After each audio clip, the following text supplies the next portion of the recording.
हाय प्यारे बच्चों, आप हमारे समतल MK48 अकेडमी का आपका स्वागत है। अगर अभी तक आपने मेरे चैनल को लाइक और सब्सक्राइब नहीं किया प्यारे बच्चों तो कर दीजिए, क्योंकि मैं आज हिंदी का क्लास 10th का पार्ट 5 बताना चाहूँगा प्यारे बच्चों, जो एग्ज़ाम के लिए काफ़ी इंपॉर्टेंट हो जाता है। नहीं भी तो आपका एग्ज़ाम में 80 से 90% आ जाएगा ऑब्जेक्टिव में प्यारे बच्चों, क्योंकि 30 क्वेश्चन ऑब्जेक्टिव आता है। चलिए देखिए बताते हैं। प्रस्तुत गद्यांश को ध्यानपूर्वक पढ़कर पूछे गए प्रश्नों के लिए सही उत्तर का चयन करें। चलिए इसको पढ़ते हैं कविता को। कितना प्रामाणिक था उसका दुख लड़की को दान में देते वक्त, मतलब उसका जब लड़की को दान में दे रहा था तो उसका बहुत ज़्यादा दुख हो रहा था। जैसा वही उसकी अंतिम पूंजी है, मतलब उसको लग रहा है कि जो बेटी है वो लड़की है, वो अंतिम पूंजी के रूप में काम आएगी। लड़की अभी सियानी नहीं थी, मतलब लड़की अभी चालाक नहीं हुई थी, बड़ी नहीं हुई थी, उसको लग रहा था बच्चा ही है। अभी इतनी भोली सरल थी, मतलब बहुत भोली थी, ठीक है, समझ में उनको नहीं आता होगा उसकी, कि उसे सुख का आभास तो होता था, मतलब सुख उसको होता था, लेकिन दुख बचाना नहीं आता था। लेकिन दुख को बचाना नहीं आता, दुख से बचना उसको कैसे आता वो नहीं पता था उसको। पाठिका थी वह धुंधले प्रकाश की, मतलब जो कुछ भी बातों को समझती थी वो बहुत देर से समझती थी।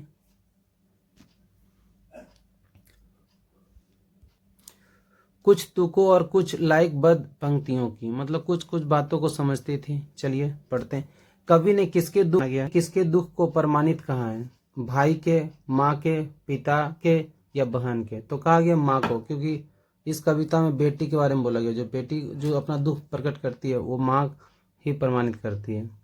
माँ की पंक्ति पूंजी को किसे कहा गया है? माँ की अंतिम पूंजी किसे कहा गया है? बेटी को, बेटे को, पति को या बहन को? तो बेटी को कहा गया प्यारे बच्चों, क्योंकि जितने भी अवगुण या गुण जो होते हैं माँ अपने बेटी को ही सिखाती है कि क्या करना है क्या नहीं करना है। तो बेटी इसका सही आंसर है प्यारे बच्चों। दुख बाचना से क्या अभिप्राय है? दुखों को देखना, दुख का वर्णन करना, दुखों को पढ़ना या दुख को गहराई से अनुभव करना? दुख को गहराई से क्या करना प्यारे बच्चों? अनुभव करना। दुख को गहराई से अनुभव करना सही आंसर है। धुंधला प्रकाश किसका प्रतीक है? कम रोशनी, अंधेरा, अस्पष्ट सुख या शांति? तो सही आंसर प्यारे बच्चों क्या? अस्पष्ट सुख, क्यों पता नहीं चलेगा कितना सुख होगा कितना नहीं होगा, वर्णन करना मुश्किल है। कवि ने किसे धुंधले प्रकाश की पाठिका बताया है? बेटी को, माँ को, पत्नी को या बहन को? तो यहाँ बेटी को बताया प्यारे बच्चों, क्योंकि जो बेटी जो था वो अच्छी अपनी बातों को जो दूसरा कोई बोलता है वो समझ नहीं पाता है, इसीलिए धुंधला पाठिका बताया गया, कि पढ़ने के बाद भी स्पष्ट उसको नहीं होता है क्या है नहीं है। अब किताब में आए हुए कविता का जो कहानी का कुछ पार्ट निकाल के दिया गया प्यारे बच्चों, उसको पढ़ना है, उसका आंसर देना है। प्रस्तुत गद्यांश को ध्यानपूर्वक पढ़कर दिए गए प्रश्नों के लिए सही उत्तर का चयन करें। बार बार सोचते क्या होगा उस कौम का जो अपने देश की खातिर घर गृहस्थी जवानी जिंदगी सब कुछ होम देने वाले पर भी हंसती है। मतलब कहा जाता है प्यारे बच्चों, मतलब उस पे हंसता है जो जिंदगी को त्याग कर, ठीक है, अपने जवानी को भी खोकर देश की खातिर जिंदगी गवा देता है और अपने लिए बिकने के मौके ढूंढती है, मतलब अपने लिए बिकने के मौके ढूंढता है। दुखी हो जाते हैं, हो गए 15 दिन बाद फिर उसी कस्बे से गुजरे। कस्बे में घुसने से पहले ही ख्याल आया कि कस्बे की हृदय स्थली में सुभाष की प्रतिमा अवश्य ही प्रतिष्ठित होगी। मतलब उसको लग रहा था कि क्या इस सुभाष का प्रतिमा अभी भी वहां बैठा, सुभाष की आंखों पर चश्मा नहीं होगा, क्योंकि मास्टर बनाना भूल गया। जो मास्टर जो था वो चश्मा बनाना भूल गया था सुभाष चंद्र बोस का। और कैप्टन मर गया, कैप्टन भी मर गया था। हवलदार साहब को लग रहा था कि सोचा आज वह रुकेगा नहीं, पान भी नहीं खाएंगे, मतलब हवलदार साहब सोच रहा था कि ना वहां रुकेना है ना पान खाना है, क्योंकि उसका दिल दुखी से भरा हुआ था। मूर्ति की तरफ देखेंगे भी नहीं, और बोला मूर्ति की तरफ देखना भी नहीं, ताकना भी नहीं है, सीधे निकल जाएंगे। और हवलदार साहब बोलता है ड्राइवर सीधे निकलेंगे। ड्राइवर से कह दिया चौराहे पर रुकना नहीं, मतलब हवलदार साहब बोल दिया अपने ड्राइवर को कि चौराहे पे मत रुकना, आज बहुत काम है, पान आगे कहीं खाएंगे। मतलब हवलदार साहब बोल दिया था कि आज हम पान नहीं खाएंगे, आगे कहीं मिलेगा तो पान खाएंगे, लेकिन वहां चौराहे पर नहीं रुकना है प्यारे बच्चों। चलिए अब प्रस्तुत गद्यांश को पढ़ते हैं और उसका कहानी तो पढ़ ली है, अब चलिए इसको क्वेश्चन का आंसर करते हैं। प्रस्तुत गद्यांश किस कहानी से लिया गया है? बाल गोविंद भगत, नेताजी का चश्मा, एक कहानी यह भी है, माता का चल। तो इसका सही आंसर क्या है? नेताजी का चश्मा प्यारे बच्चों, सही आंसर है, क्योंकि हालदार साहब के बारे में, मास्टर के बारे में, कैप्टन के बारे में आ गया कहानी। हालदार साहब कितने दिनों बाद कस्बे से गुजरे?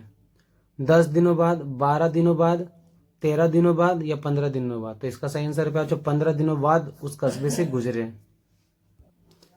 कस्बे के चौराहे पर किसकी प्रतिमा लगी हुई थी?